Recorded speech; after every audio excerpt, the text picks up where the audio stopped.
Audio Jungle.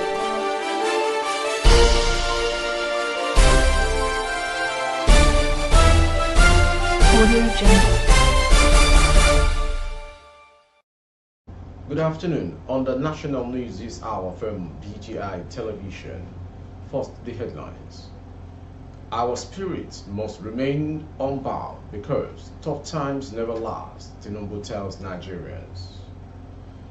Your government's legitimacy and on stopping killings across Nigeria, Bishop Kuka tells President Tinubu. NLC, NECA, LP, others fire NAS for raising 2024 budget by 1.2 trillion naira.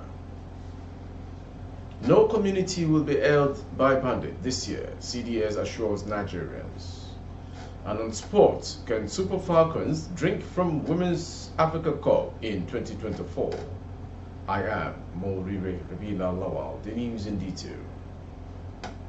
President Bola Ahmed Tinubu has rallied Nigerians to stay united and support his administration as he walks to a better nation and a Nigerian society that cares for all citizens. In a New Year message broadcast to Nigerians at 7 a.m. this morning, the president urged Nigerians not to falter despite the tough times and difficult seas they face.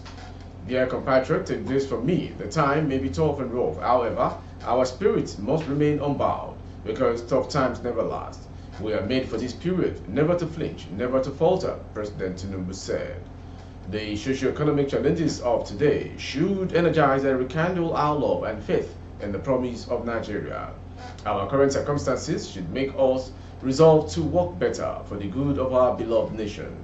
Our situation should make us resolve that this new year 2024, every one of us will commit to be better citizens.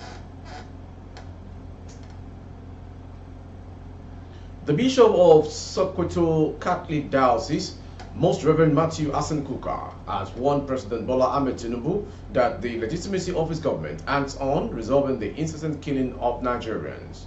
Kuka will give the warning in a statement issued on Sunday in reaction to the killing of about 200 residents of Plateau State around Christmas time, noted that the sponsors of this heinous crime were not embedded in the architecture of the state. The cleric therefore called on President Tinubu to review the security arrangement and the country to implement permanent solutions to end the attack. Sadly, with time, Nigerians are gradually losing hope in the ability of their government to protect and secure them, while we religious leaders have continued to use our moral authority to encourage our people not to take the laws into their hands. We risk being swept away by the anger and frustration of our people.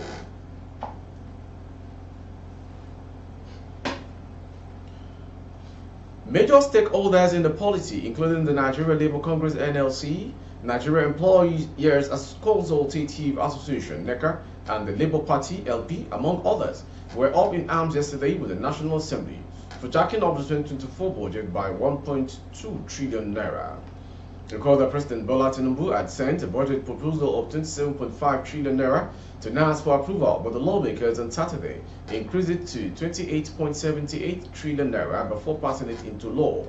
Though the Speaker of the House of Representatives, Tajuddin Abbas, and chairman of the appropriation committees of the two arms of National Assembly, Adeola Solomon, Senate, and Abubakar Bichi, House of Representatives, had explained why the increase was necessary, the stakeholders would have known of that. Speaking with journalists after Christmas homage to President Bola Tinubu in his residence in Lagos, the Speaker, Tajuddin Abbas, assured that Nigerians should expect a notable difference in budget implementation once President Tinubu signs the 2024 appropriation bill into law, adding that the 28.78 trillion naira harmonized budget passed by the National Assembly on Saturday would define Tinubu's administrations as people-centric. It's a lot of sacrifice put into this work, but to God be the glory. We are able to deliver, and we delivered well, he said.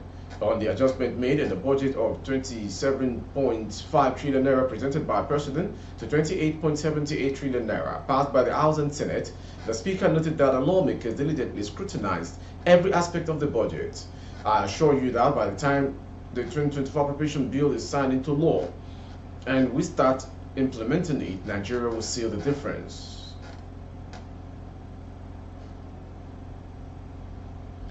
The Chief of Staff, Defense Staff General Christopher Musa, has said he will rid communities that have been stifled of insurgents and bandits. General Musa made this declaration episode of the Morning Brief program where he called for support from the public to meet this goal. We are working with the state government to identify these areas this year. God willing, we will make sure bandits hold no community, he said. Members of the community will be able to leave the IDP camps and be able to go there. The nation is yet to heal from Christmas Eve attack by marauding assailants in Bokos and Barkiladi, local government areas in Plateau State, that left over 200 people dead and hundreds more injured. Repeated attacks on the region in a space of days have left many disillusioned with the effort of security personnel at tackling the growing crisis, while General Musa says collaborative efforts are the only feasible means of ending acts of terror in the region. The Chief of Defense Staff claimed the motive behind the Plateau carnage was to embarrass everyone and take the government for a fool.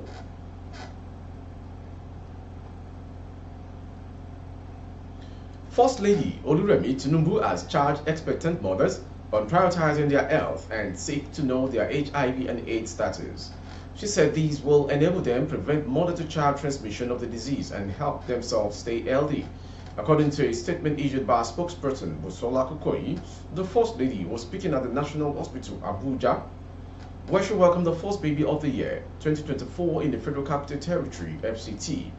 She appealed to well-meaning Nigerians to join forces with government to adopt hospitals and wards to improve the healthcare delivery in the country, as government alone cannot do it. Expectant mothers should always take antenatal and postnatal care seriously, maintaining basic hygiene at home, space their birth, register their babies with the National Population Commission (NPC), and make effort to enroll them in school at the appropriate age, she said. The First Lady noted that PET Project, the Renewed Hope Initiative, is working in collaboration with the UNICEF to see that all births in Nigeria are registered in order to ensure the rights and protection of all children.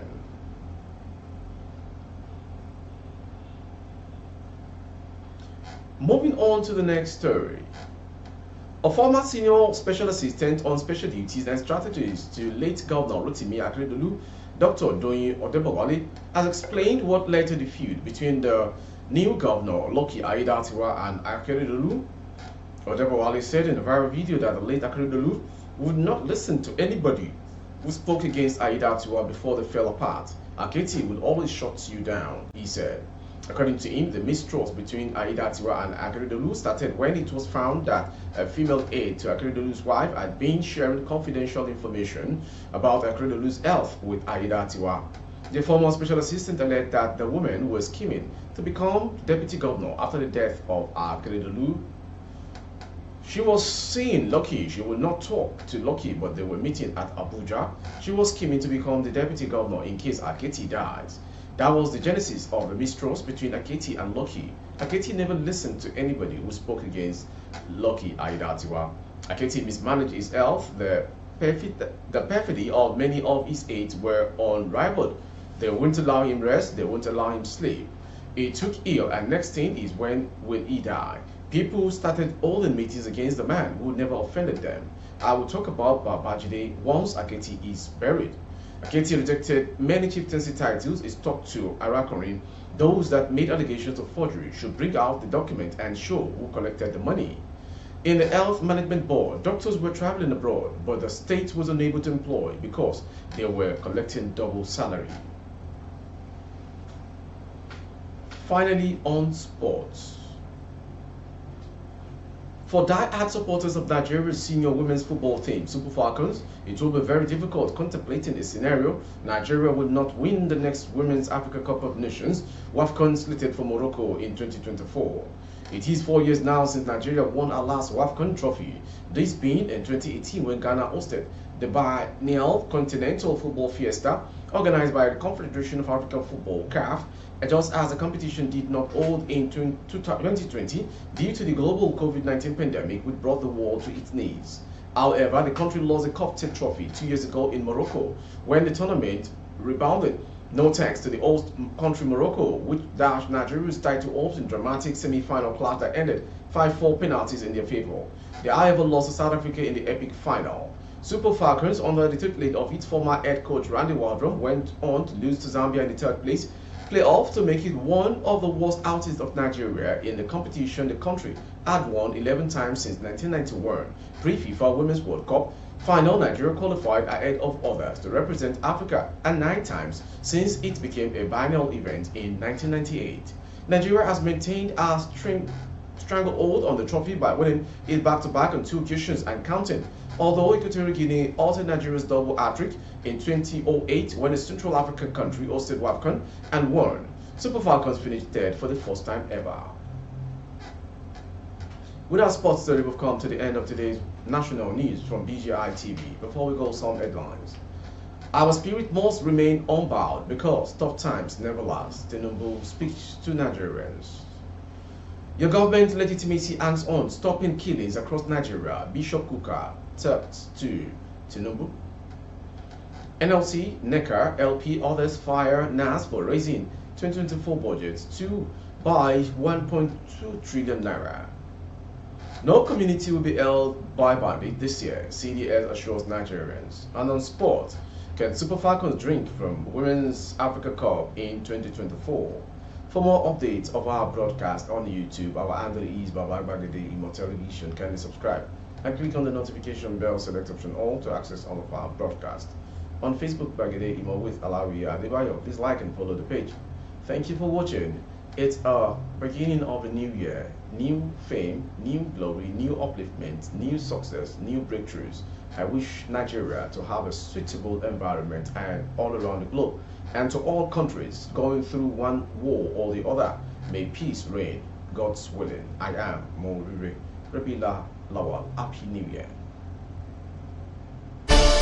Audio Jungle.